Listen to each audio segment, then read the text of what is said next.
Imagine this, you and your partner are in the middle of an argument.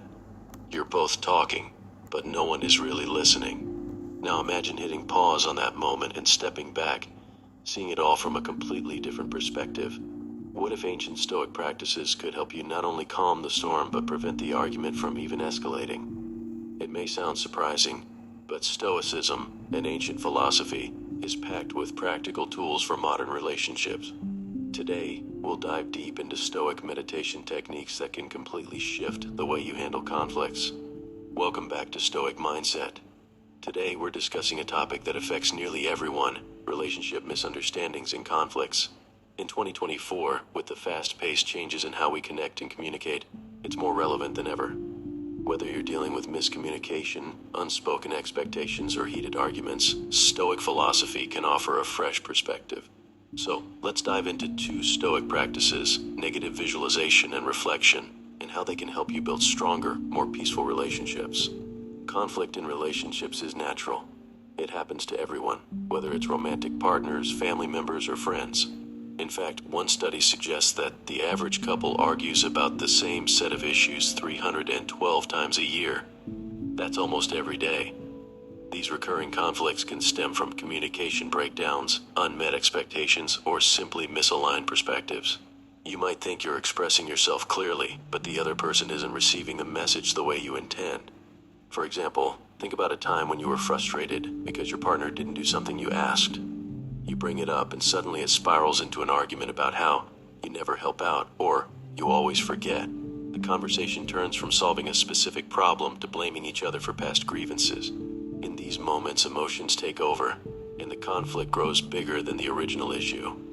This is where Stoicism steps in, not to suppress your emotions, but to give you tools to manage them more effectively. Instead of reacting impulsively, Stoic practices help you pause, reflect, and respond from a place of calm and clarity. Let's start with the first Stoic practice, negative visualization. This technique might sound a bit counterintuitive at first. Why would you want to visualize something negative? Isn't the goal to avoid negativity?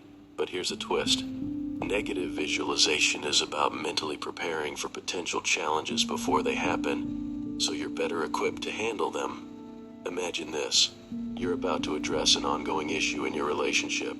Maybe it's about your partner working late too often. Instead of going into the conversation filled with frustration, you practice negative visualization. You picture the worst-case scenario. What if they continue to work late? Or what if their job becomes so demanding that you see even less of each other? By mentally walking through these scenarios, you actually reduce the emotional shock if they do happen. But more importantly, you begin to appreciate the moments you do have together. The Stoics believe that imagining the loss of something makes you value it more.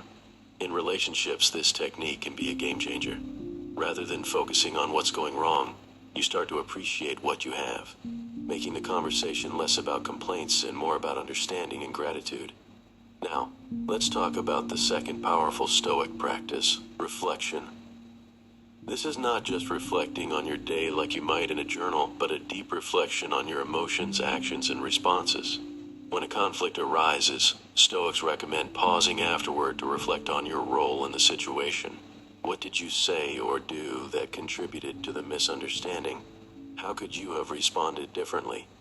One of the greatest Stoic philosophers, Seneca, wrote about how every night he would review his day, asking himself questions like, what did I do well, and where did I fall short? He didn't do this to punish himself, but to learn and grow. You can use this practice in your relationships. After an argument, instead of stewing over what the other person did wrong, take time to reflect on how you handled it. Did you raise your voice unnecessarily? Did you jump to conclusions? Did you take the time to listen and really understand the other person's point of view? This self-awareness can help you approach future conflicts with more patience and understanding, which leads to fewer explosive arguments and more productive conversations. We often hear about Stoicism as a tool for personal development, but what if we applied it to our relationships? How would it change the way we communicate, resolve conflicts, and understand those around us? But when you switch to I statements like, I feel unheard when this happens, you're taking responsibility for your emotions rather than blaming the other person. It opens up the conversation for understanding rather than accusation. This is a key Stoic principle, taking ownership of what is within your control, which includes your own thoughts and reactions. The next time you find yourself in a heated discussion, pause and think, How can I express what I'm feeling without blaming the other person? This small change can lead to major breakthroughs, transforming conflicts into opportunities for growth. To help solidify these concepts, let's walk through a brief Stoic meditation that you can use during or after conflicts. First, find a quiet space where you won't be interrupted. Close your eyes and take a few deep breaths. Focus on calming your mind and body. Now, start with negative visualization. Think about the conflict you're dealing with and imagine the worst-case scenario. How would your life be different if you didn't resolve this issue? Allow yourself to feel the weight of that possibility, but don't dwell on it too long. Next, reflect on the situation. What part did you play in the conflict? Could you have listened more carefully or expressed your feelings more clearly? As you breathe, allow yourself to feel compassion for both yourself and the other person. It's not about assigning blame, it's about understanding. Finally, visualize yourself in the next conversation. See yourself using I statements, speaking calmly, and listening intently. Imagine the other person responding with understanding.